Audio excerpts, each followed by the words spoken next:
Hey guys, Millie coming at ya from Miami Beach.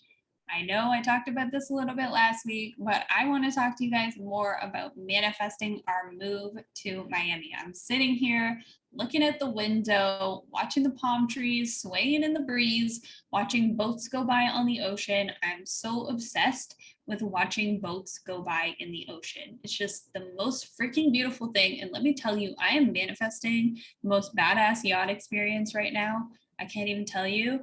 I just want to be on a freaking super yacht. I don't want to own one, nothing like that, but I definitely want to be on one, maybe regularly.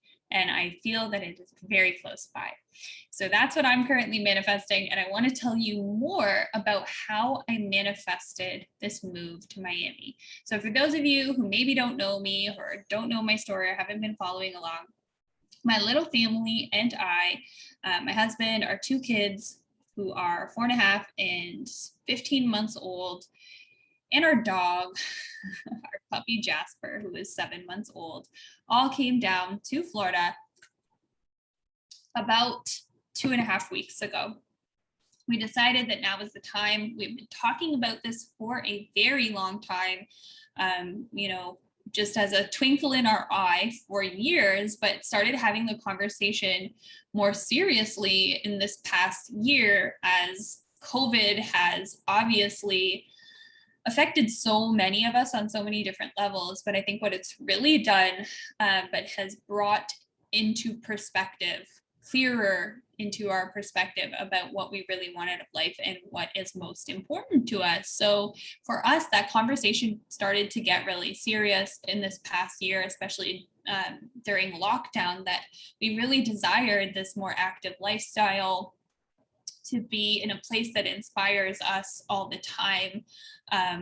It makes us feel like our highest self, so we can literally be in that manifesting energy that we want to be in all the time. Then it doesn't just have to be something we look forward to for a period of the year, but it can be something that we literally steep ourselves in daily. My husband and I actually had the opportunity to go for lunch today, right before I hosted the first welcome kickoff call for Wholehearted Manifestation. And we went to Bal Harbour Shops, which is a very high-end, luxurious little mall, just 10 minutes up the street from us. And we were sitting there at the little Italian restaurant, eating my scallops and mussels with a glass of champagne, feeling on top of the freaking world, people. Like, honestly, this is a 10-minute drive from where we're staying.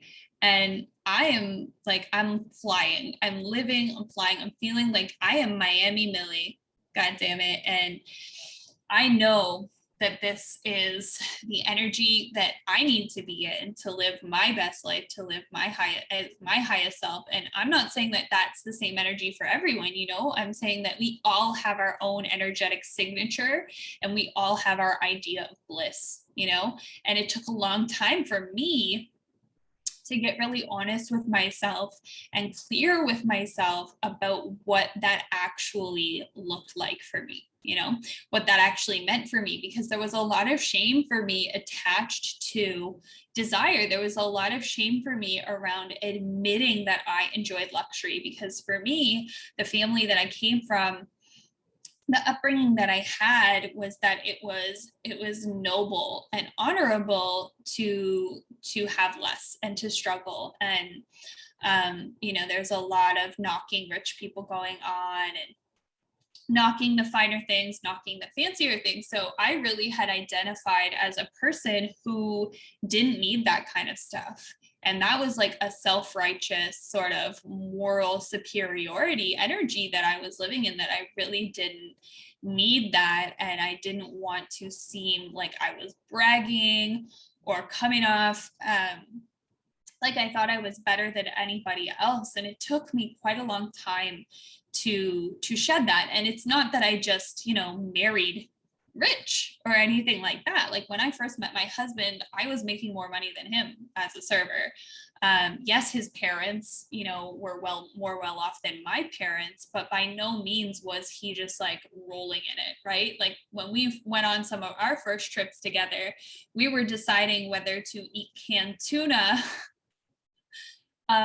in the hotel room or, you know, buy a souvenir. We were like tossing up between, do we want to do this or do we want to do that? And I know that I'm speaking from an incredibly privileged place right now. So I do need to take a moment to acknowledge that and acknowledge and express gratitude for the wide range of privilege, you know, and fortune that I have lived through.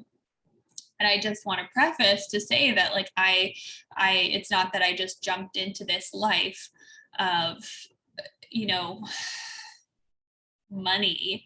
There's no better way to put it, right away. It was something that we both kind of grew into together, with my husband leading the charge because he knew what he wanted, he knew what he liked, and he was quite unapologetic about it. Isn't that sort of funny how men are more able to own what they want than us women in many situations? So there was a day when my husband said to me, like, why are you hiding your life? There's no other parts of your life that you hide. You're always so authentic and you always share and you're so vulnerable in your online presence. Why is it that you hide when we go on vacation? Or why is it that you don't share, you know, when I buy you a gift or whatever that is? Like, you know, why don't you do those things? And he really caught me off guard there. And I was like, oh, he's like, you're having a good time, you're experiencing joy, why wouldn't you want to share that with other people? And I had said to him exactly that, like, I don't want to make people feel like I am showing off or that I think that I'm better than him or them. And he said, do you actually think that though? Do you actually think that you're better than other people? Or do you, you know, are you showing off? And I was like, well, it feels that's what I would be doing. And he's like, do you feel like you're showing off when you share any other parts of your life? And it's obviously no, right? So he really brought it into perspective for me, is that I was actually purposely hiding parts of me in order to make other people feel more comfortable, or because of what I was worried that they would think of me, you know? So when you bring it into perspective that way, it's like, oh, well, I actually am allowed to be joyful about what I want and what I desire, and I'm actually allowed to share that joy. And when you come at it from that perspective and you look at your intention behind it, it opens up a whole new world of possibility and potential for you to start embracing and giving yourself permission, right? So for this move to Florida, I just got really clear on what I wanted. That is the first and foremost step to manifesting anything. If I had to break manifestation down into 2 steps, it would be clarity and belief. Get really clear on what you want, and then make it your full-time job to believe that it's possible for you, and play in that energy as much as you can, and be that person who has what you desire. So I got really clear on what I wanted. I knew, you know, there was basically a list of non-negotiables. Like if you ever watch any of those property shows, there's their list of must-haves. And for me, it was oceanfront condo, full ocean view from the bedroom, from first thing when you walk in the door. And I knew we needed 2 bedrooms and needed to have a nice pool and needed to be in our style. That was one thing. When we were looking for condos to rent, a lot of them were really basic. Like people do this thing when they have vacation rentals that they just like put the crappiest furniture they can inside, like people do at their cottages. And I was not down for that. I was like, no, I am not here for that. We're going to be staying in this place for a long time. I want to feel the way I want to feel, and I want to be surrounded by beauty because that is important to me. Maybe for some people, they don't care about that kind of thing, and to each their own. Like I always say, like it needs to be what's right for you. I don't want to project any sort of requirements onto your manifestations. Like they don't need to come from a place of ego. And I can very much say that I've done that inner work for myself to know, because that was my main concern, right, from the beginning, that I was sharing with you around this lifestyle that we live and that I love. So I needed it to be furnished in a beautiful way that felt complementary to our personal style.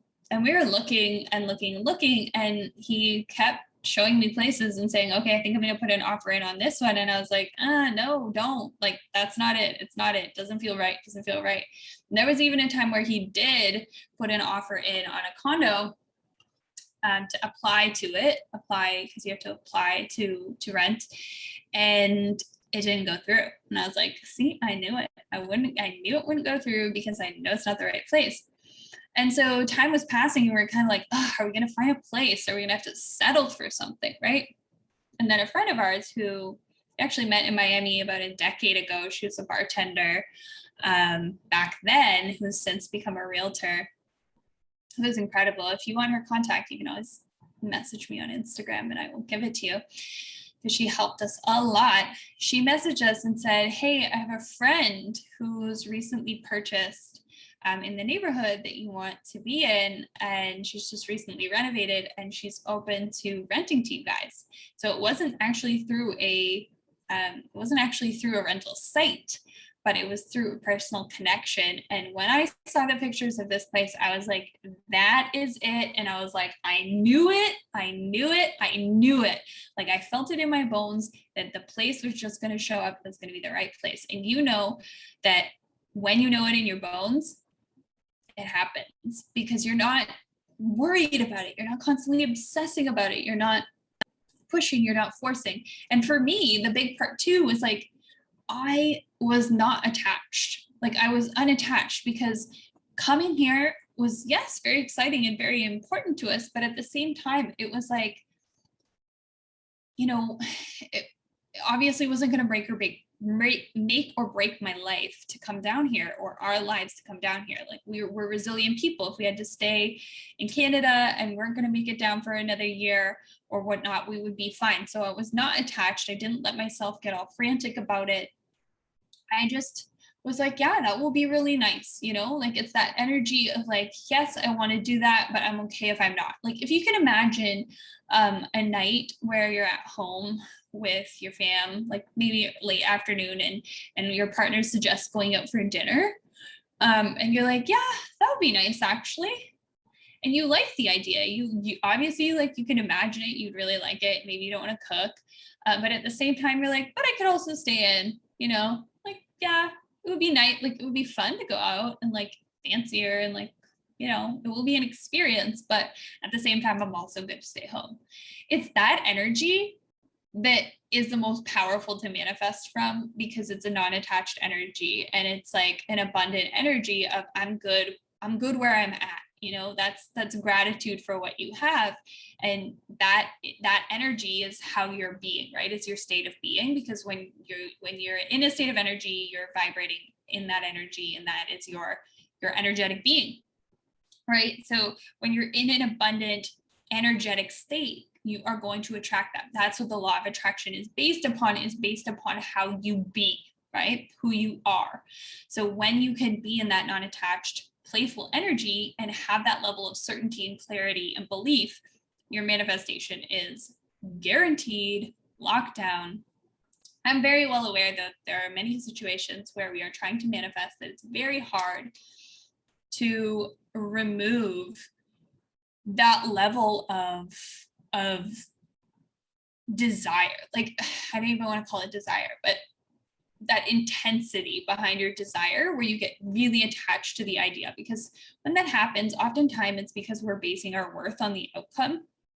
And this is something that I go into inside of wholehearted manifestation. Sometimes there's things like our business where we can really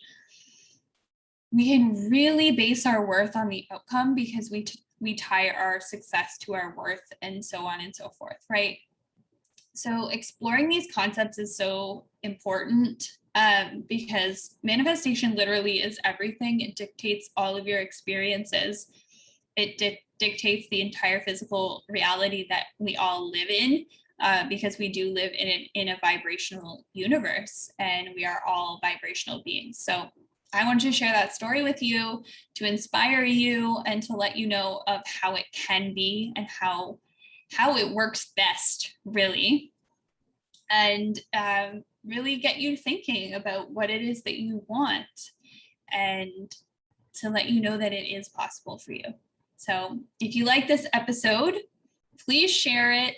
Please share, tag me. I know you're going to hear a little bit more of that on the outro, but just want to re-emphasize it. And thank you again for listening. Love you guys so much, and keep manifesting.